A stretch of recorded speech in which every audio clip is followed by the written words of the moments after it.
Interesting developments in Rivers State, and that's where we're going right now. I mentioned earlier from Anambra, we are going straight to Rivers State to discuss the updates of what's happening in the state, the crisis that's befallen the state over the past few months.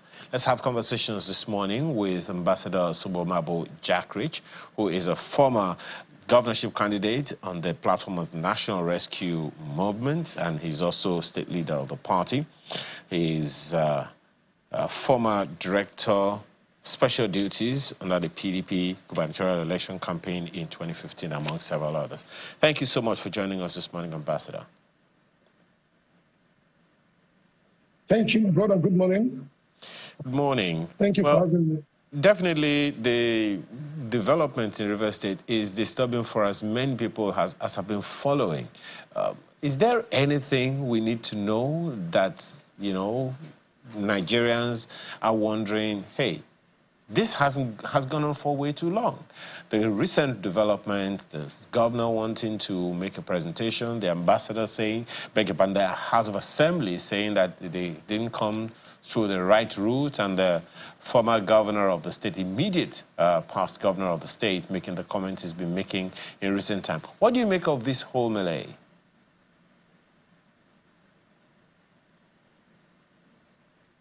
Thank you for having me once again. What is happening in Rivers State is just a mirage.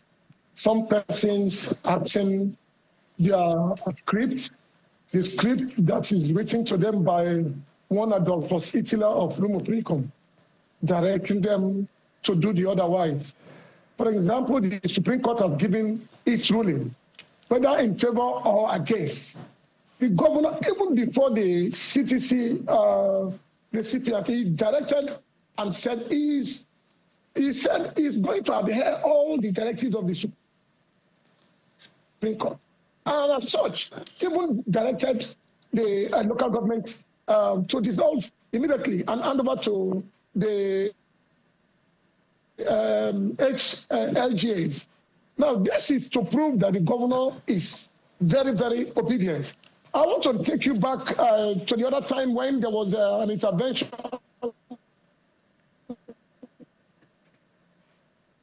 by the president.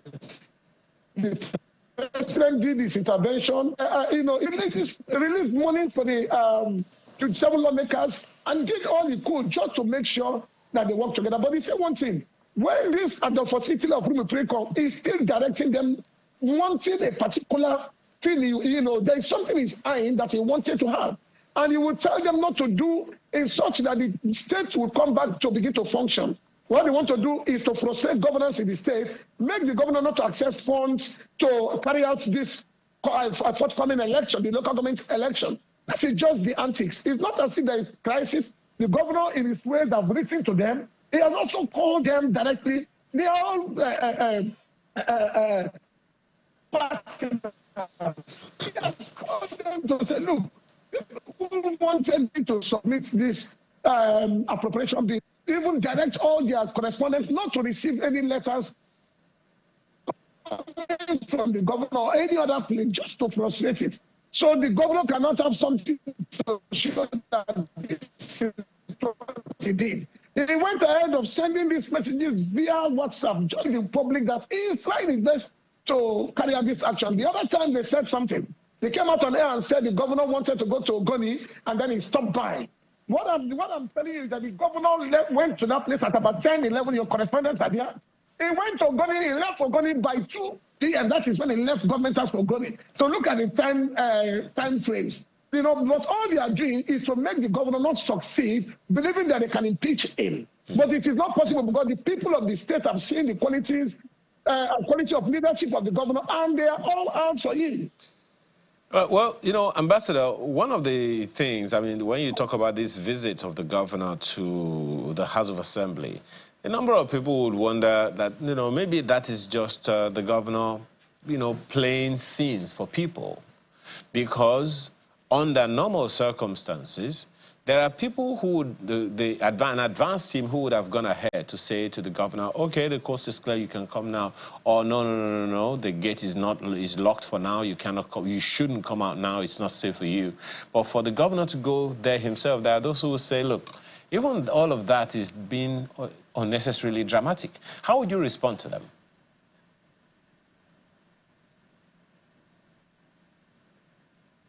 I am a bit close to the system and privileged. It was an information that filtered. When the governor wrote to them, they saw the letter they did not acknowledge. He wrote to them, even on in social media, every aspect, to make them know that he's coming that day. He sent before he stood up to go, the time he gave them has not come. He got an information that they are packing up, they are closing the gates to make sure he did not come. He rushed down to make sure this bill are presented to them. Remember, the governor was telling them over. Let them discuss. This is a budget. It's not something that one man will do. Them discuss, put us together, whatever it is, so that it can be represented to the, like I told you, to make sure the governor is frustrated. No governance, everything is, is docile. He cannot even access funds to carry out this, his executive powers like that of the local government election. These are the major targets. If not, there is no crisis anywhere. The governor is ready. He has refused to use his powers. The governor has so much ways to operate, but he has refused because he wanted peace. He said he wants to follow the instructions of the Supreme Court and, of course, the advice of the president. But these people are there because they believed that they have this Adolphus Hitler who has so much power, who can do and do. And that is why they refuse. They are bluntly avoiding the governor just to frustrate it.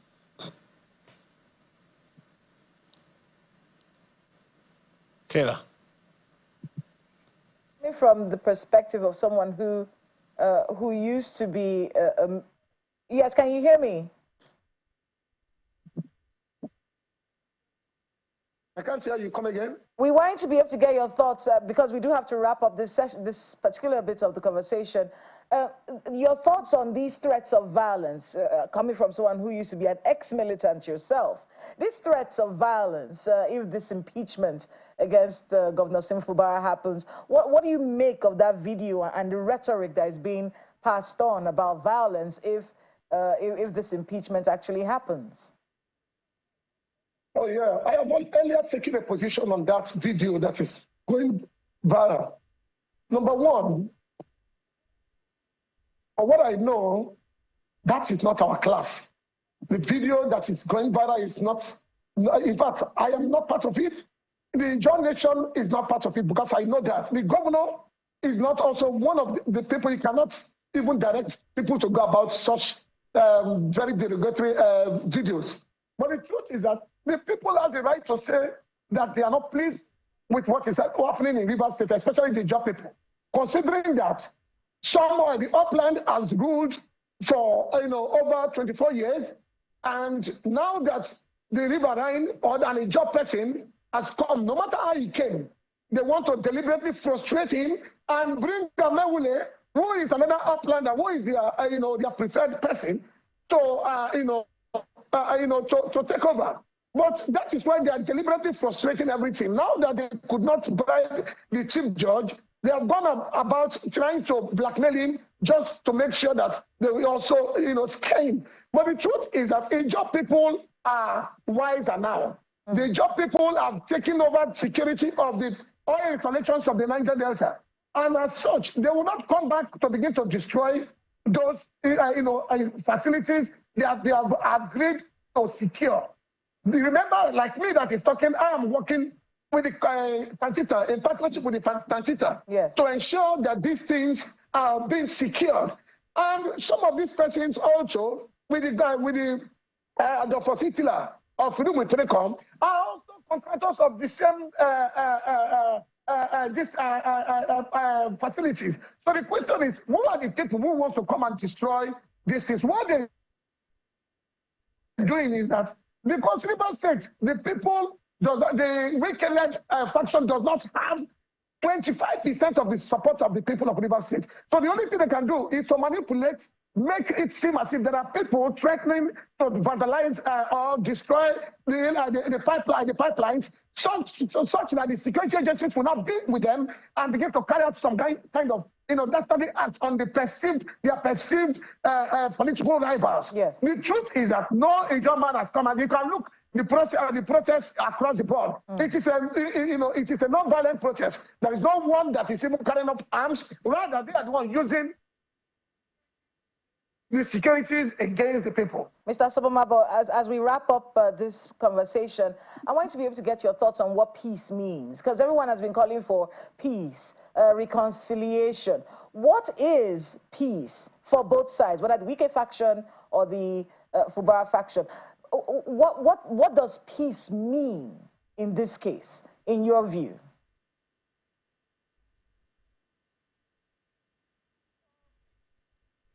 Peace is priceless.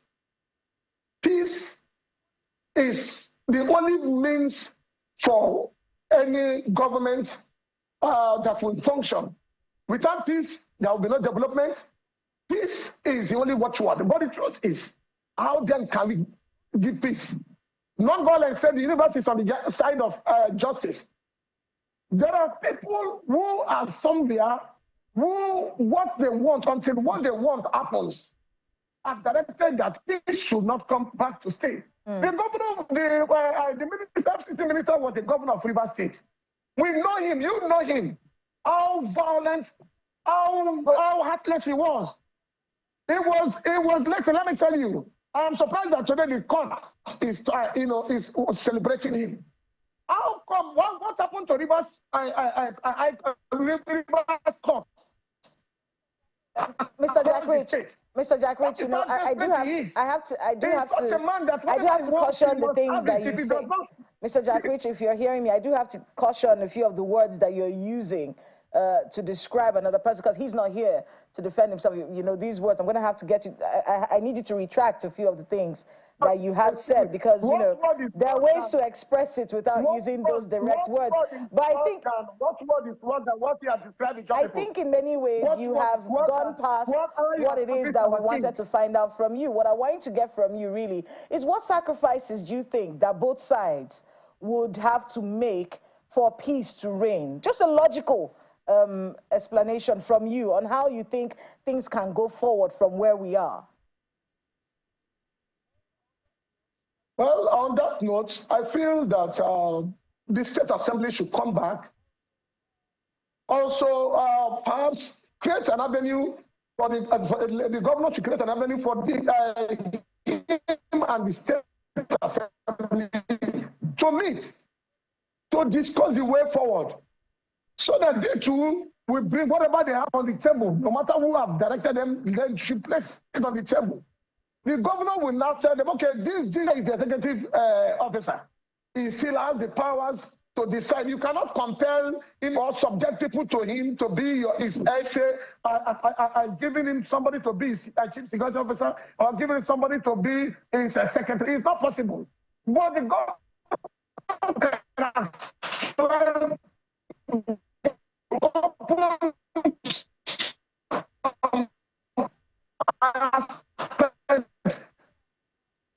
for the weekend faction, to be part governor. But I correct these things. I said, what I understand about Supreme judgment is not that it is effective. It is not retroactive. The judgment would have actually present. Okay, I think we're having all right, well, we do have to wrap it up there, Mr. Jackrich, because the connection has gotten really poor. But I want to thank you for your thoughts on today's program, and good luck with all the work that you have ahead of you, not in negotiations, and good luck to the people of Rivers State.